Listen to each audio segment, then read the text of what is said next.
27 июля в Сосногорском районе с визитом побывал министр юстиции Республики Коми. Дмитрий Толстов провел рабочее совещание с руководителями органов местного самоуправления, депутатами и представителями различных структур. Основная тема – ознакомление с деятельностью министерства и формы его взаимодействия с муниципалитетом. В частности, обсудили ведение регистра муниципально-правовых актов и оказание помощи муниципалитетам при разработке этих документов. Также министр рассказал об организации работы мировых судей и улучшении условий обеспечения мирового судопроизводства.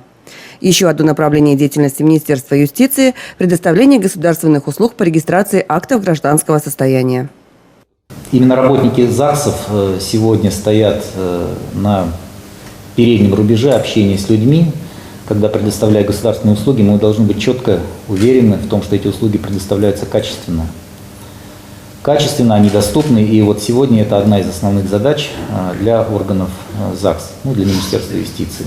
При этом Дмитрий Толстов отметил хорошую работу Сосногорского ЗАГСа и что именно это учреждение выбрано показательной площадкой во время проведения мероприятий, приуроченных к 100-летию ЗАГСа, отмечаемого в следующем году. Еще одна задача министерства – координация деятельности по оказанию бесплатной юридической помощи.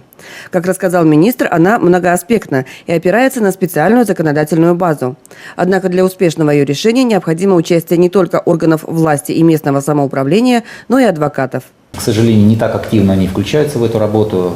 И самое, может быть, печальное в этом смысле то, что это профессиональное ядро юристов, практиков, являясь самостоятельной организацией, сегодня не мотивированная на активное участие в этой работе. К сожалению, в Республике Коми из 324 адвокатов только 4 изъявили такое желание участвовать в системе бесплатной юридической помощи. Дмитрий Сергеевич заострил внимание собравшихся и еще на одной проблеме. Я знаю, достаточно остро существует проблема предоставления нотариальных услуг, особенно в труднодоступных населенных пунктах. Это касается больших районов, в том числе такой, как и Сосногорск. Главы местных администраций, либо специально уполномоченные должностные лица в муниципальных районах наделяются отдельными полномочиями в сфере нотариата. Есть статья 37 «Основ законодательства о нотариате», там есть полный перечень этих услуг. Все остальные услуги оказывают нотариусы на профессиональной основе. В Республике Коми это частно практикующие нотариусы. В Сосногорском нотариальном округе у нас сегодня это 3 нотариуса. Вы, наверное, все их знаете, но территориально они расположены в городском поселении, в Сосногорске, поэтому возникают трудности с оказанием услуг в поселках сельского типа, в отдаленных районах. Это проблема не только Сосногорского района. К сожалению, это проблема больше федерального значения. Как отметил Дмитрий Сергеевич, переломить эту ситуацию – одна из важных задач министерства. Затронули на встрече и такую сферу, как обеспечение общественного порядка. На сегодняшний день у нас действует в Российской Федерации закон об участии граждан в охране общественного порядка. Сосногорск, кстати, очень активно включился в эту работу. Я благодарю и жителей активных этого региона, нашего муниципалитета, которые принимают участие в составе народных дружин. Но эта работа только еще в самом начале, поэтому говорить о результатах рано. Вместе с тем мы знаем, что самые активные участники – это жители Сосногорского района в обеспечении охраны правопорядка.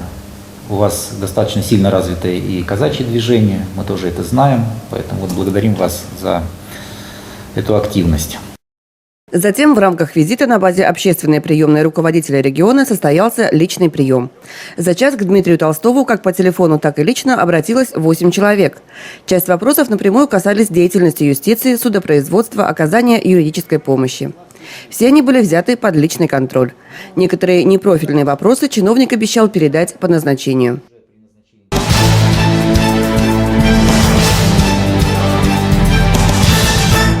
В последние годы в Сосногорске появилось много достопримечательностей, получивших известность во всей Республике Коми. Но и другие населенные пункты Сосногорского района стараются не отставать. Так, в деревне Пожня с 2010 года на базе местного детского сада реализуется проект «Здоровье и комфорт». Все началось с победы в республиканском конкурсе регионального отделения партии «Единая Россия». На выигранный грант на территории образовательного учреждения установили спортивную площадку, которая сразу же стала любимым местом отдыха пожнинской детворы.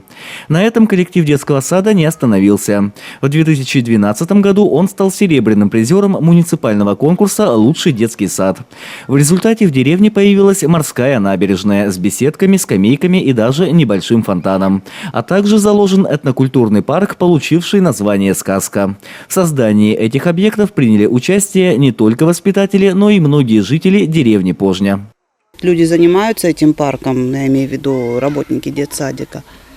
А я, как родительница, привнесла какие-то идеи, и потом, как это все пошло само собой, и тут и куклы, и какие-то новые идеи, игры.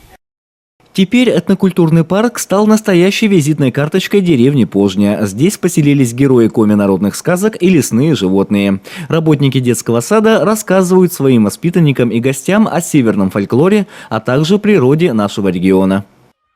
Дети любят сюда приходить, в этот парк, отдыхать. Им нравится здесь очень. Во-первых, тут воздух такой свежий, сосновые деревья, деревьев очень много. Приходят сами даже жители, дети приходят, могут прийти даже в любое время, по разрешению, конечно, по желанию. Приезжают из Сосногорска, даже с Ухты 2 семьи приезжали, интересовались нашим парком, им очень понравилось. Мы, конечно, рады, что у нас такой есть парк. Большое спасибо нашей, конечно, заведующей. Она приняла очень сюда много сил и времени. Она тут у нас днями и вечерами находится. Из этого наш коллектив очень хороший, и парк нам очень по душе.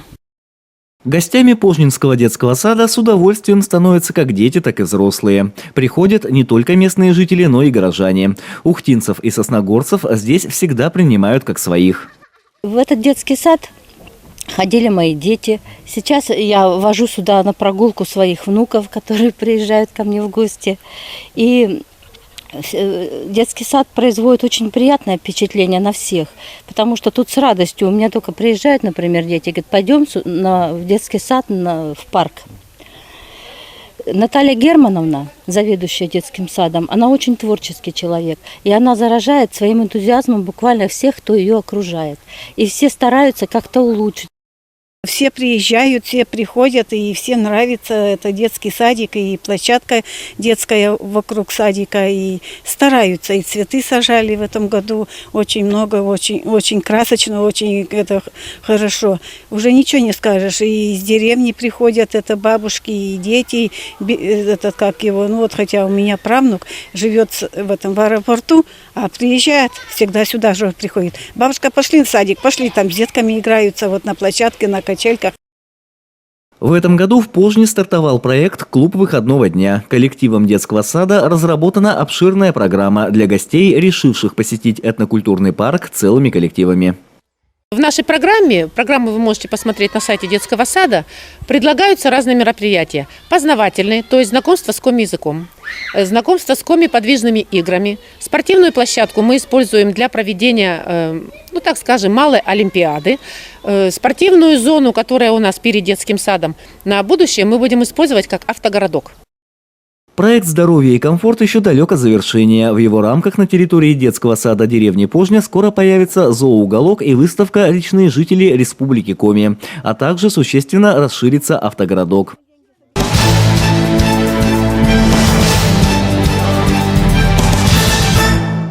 Городской дом культуры «Горизонт» полным ходом готовится к открытию. Ремонт здания почти завершен.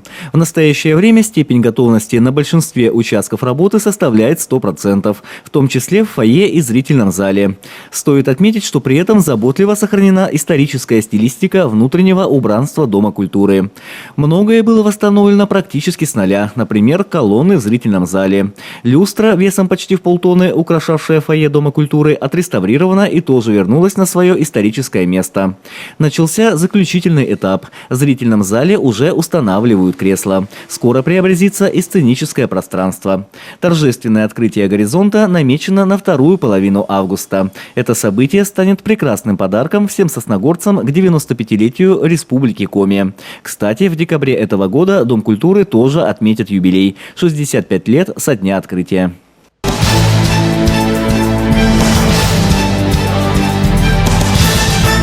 В Сосногорском районе продолжается мониторинг экологической обстановки в связи с нефтеразливом, который произошел весной этого года.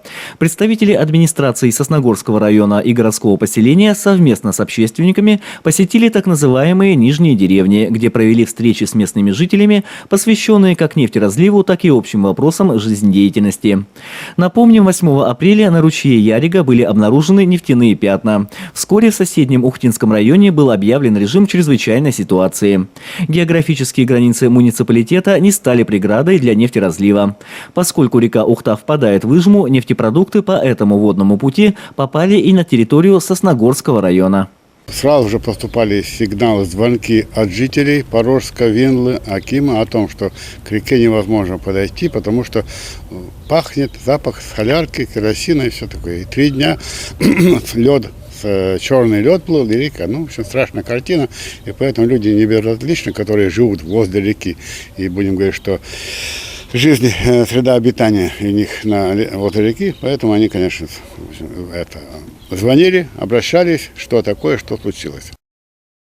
По словам Владимира Артеева, остатки нефти до сих пор можно обнаружить в прибрежной растительности. Также не исключено, что отложения остались и на речном дне. Такая ситуация может быть опасной для местных жителей, ведь многие из них являются рыбаками, а также держат домашний скот. Эта скотина питается травой, которая с берегов. Так? Неизвестно, какое сегодня молоко. Река на дне. Наверняка она сегодня ест нефть. И рыба сегодня, которую сегодня ловят, жители и питаются и тоже. Урон, я думаю, что получен.